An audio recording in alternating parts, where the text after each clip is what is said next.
Hello, and thank you for joining me for this training video. Today we'll be covering how to add a new security group.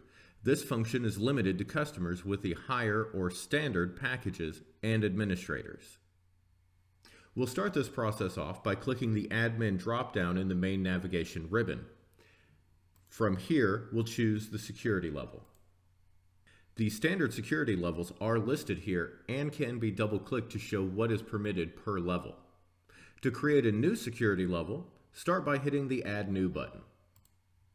The window that pops up will have 3 fields at the top, up to 3 tabs in the middle, and a list of objects and permission levels on each of those tabs. Any customer running only stock or only asset will only have 2 tabs in the middle.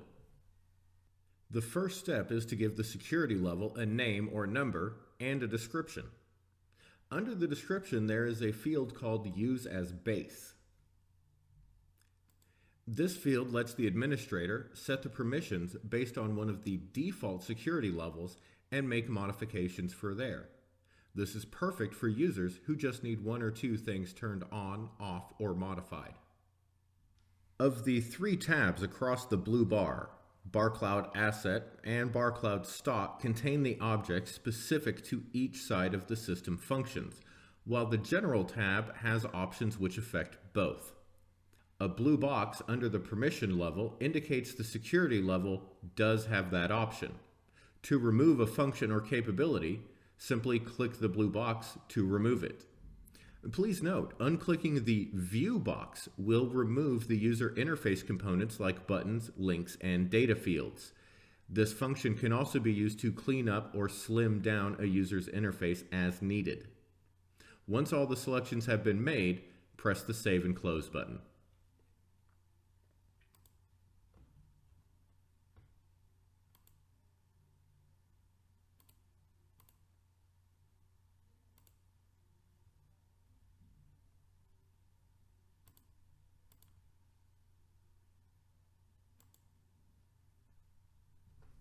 The last step is to apply the newly created security level to a user.